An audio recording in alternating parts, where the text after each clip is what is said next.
And ultimately, if there is a true message, that includes angels or angelic presences, it always boils down to find out who you truly are, find your connectedness with the source of all life.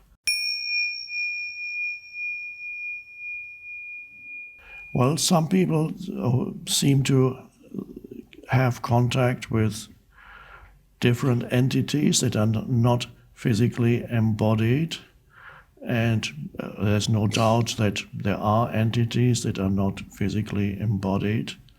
There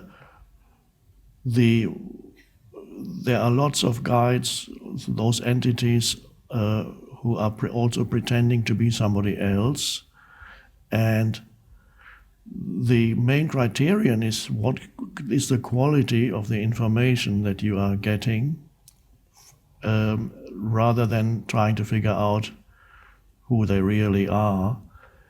And this also applies to so-called channeling, when this is still quite popular, I suppose, in some places more than in others. In the States, there's a town called Sedona, which is a New Age, kind of in Arizona, a New Age town, where it seems every other inhabitant channels some kind of spirit guide. So I have seen many channeled writings, and a large percentage of them seems not all that relevant to anything. Small percentage, yes, there's something there. A prominent example is the Course in Miracles, which is not for everybody, but it is a high quality text, scripture, whatever you want to call it, and that was definitely channeled because the person who wrote it had an inner dictation, and she wrote down what she heard. She did not fully understand what the dictation was saying, and she couldn't live it, the teaching, and yet the book was produced. You may have heard the saying as far as deceased people have done. Some people think when people, the moment they're deceased, they know everything. But there's a saying that goes, just because they are dead doesn't mean they are smart.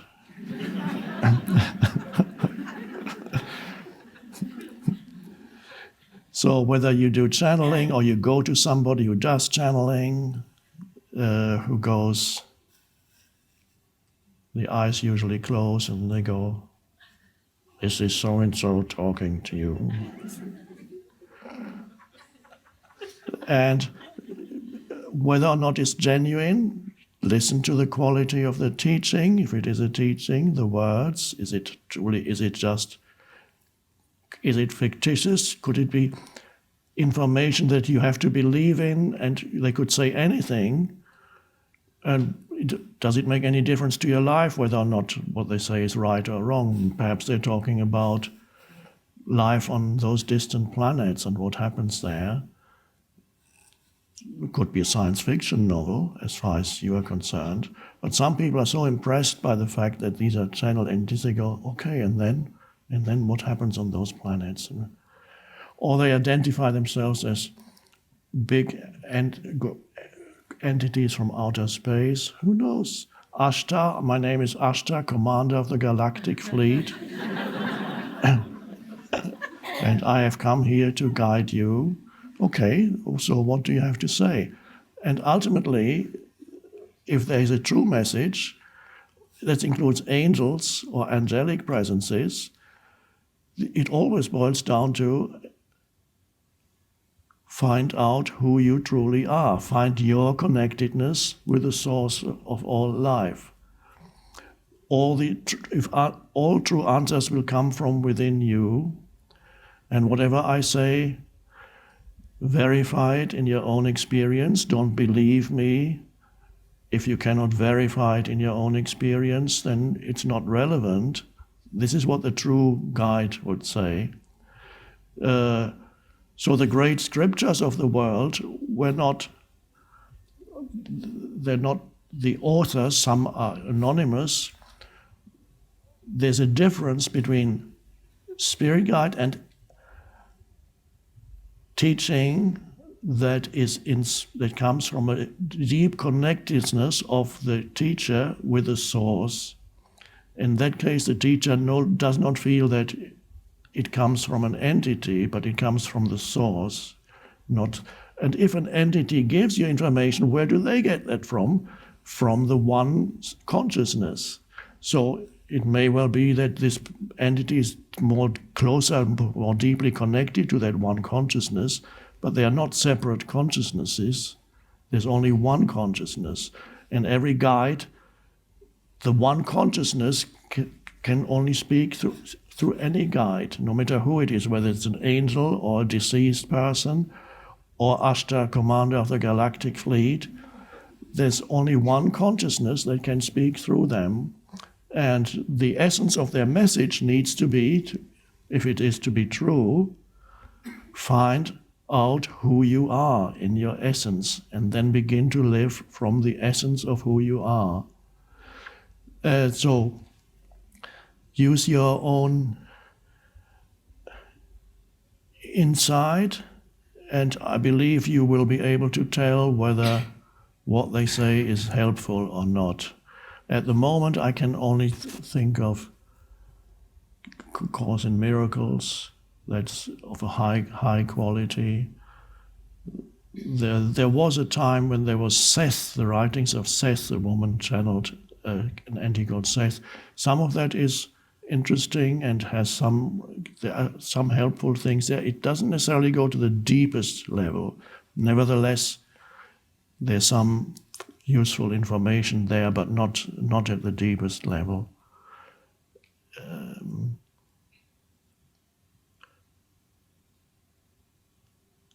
When I speak, I don't feel that some other entity speaks through me, but I do realize that this is not the person speaking. This is consciousness using the mind, this person's mind, as a vehicle, and consciousness speaks through me. In that sense, what I say is also channeled.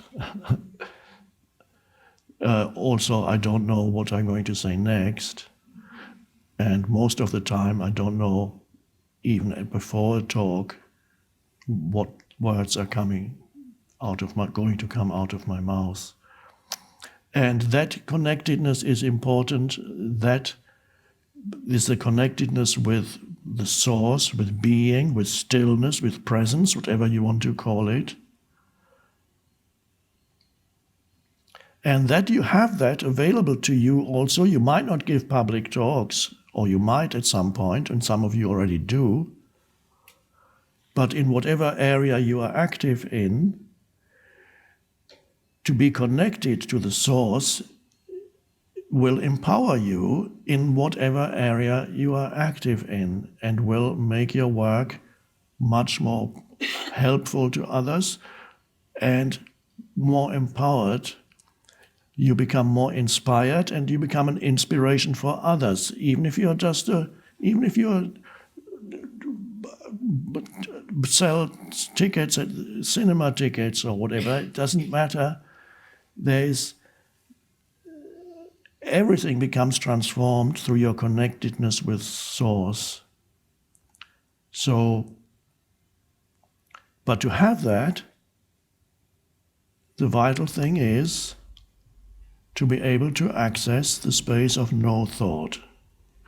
In another way of calling that space of no thought, which I sometimes express because it's an inner space, thinking, you remember? And then you go, shh, present. That's the space of no thought. So, in order to have the connectedness with Source, you need to open up that space of no thought.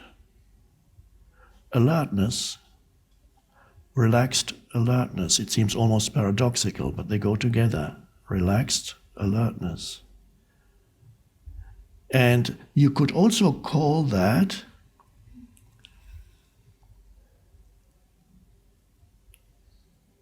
becoming comfortable with not knowing.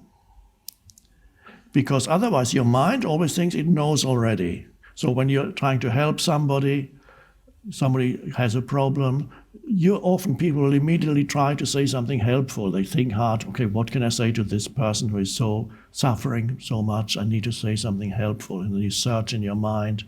And usually it's not that great, and it's not well received by the person, and it's not that helpful. They might say, okay, thanks. But they feel it doesn't come from any deep place within yourself. Although your intentions are good, you're trying hard to say something helpful. But to be really helpful, you need to become comfortable with not knowing anything. And that because that the space of no thought is, you don't know anything in the space of no thought, at least not conceptually. The miracle is that in the space of no thought, you access the source of all knowledge, but it hasn't reached concepts yet. It's potential of all knowledge, the primary source. So many people are actually afraid of going there because they're afraid of not knowing. And so they need to keep thinking. So if you can, somebody comes to you, let's assume you have practiced already beforehand, not knowing, for example, by not labeling compulsively everything around you, but actually be present with a tree, with the sky, with another person. And so you almost, another way of putting it, you almost disappear as a person in that state of no thought. Because in no thought, who are you? You're simply a presence. You're not a particular person anymore. So it's a voluntary kind of disappearing act where you, as the personal entity, disappear, and there's just a space of consciousness where you were before. This sometimes happens to people who suffer greatly. They suffer so much that their ego gets destroyed and eroded, and what's left is just a presence. And this could happen to you, but probably won't need to happen because you're already voluntarily going there, so life doesn't need to push you into it.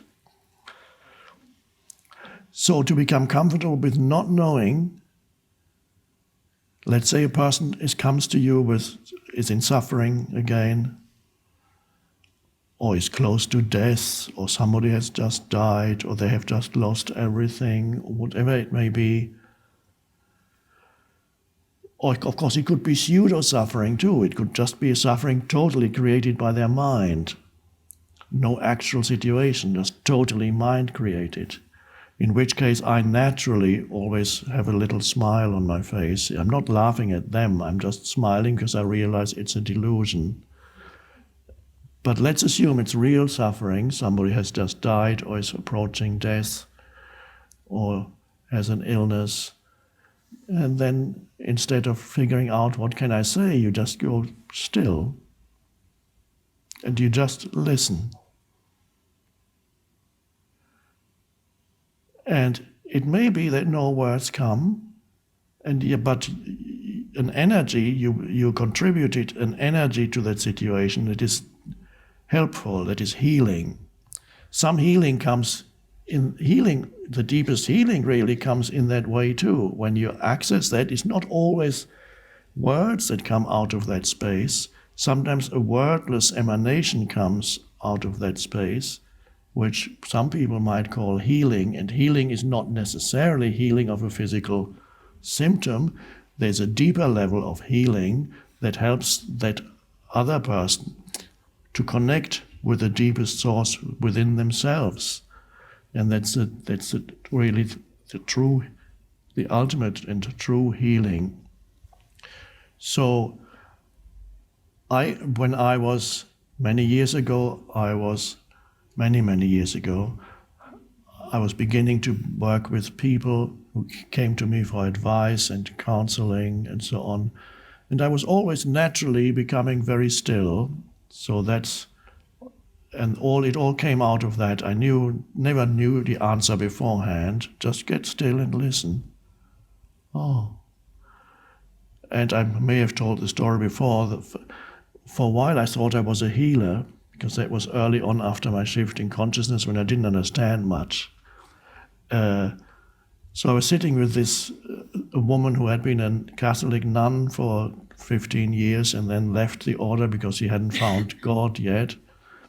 And she came to me, and I was sitting in that state of not knowing, but being comfortable with not knowing, not being uncomfortable with not knowing, because that's not pleasant, and then it gets blocked immediately. And she said she could feel the energy suddenly that was flowing. And she said, "Oh, you are doing healing, you're a healer." I said, "Oh, that's what I am." And I thought, oh, so that's what this energy is. And then for a couple of years, the word must have spread. People called me a healer.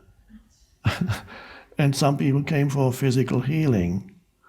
And some people had a pain there, and the foot was hurting, and can you heal my foot? Well, I don't know. And then I realized, after 2 years, most people who then came were just interested in getting rid of certain symptoms. They were not interested in a deeper healing. So I made an announcement that I am not a healer.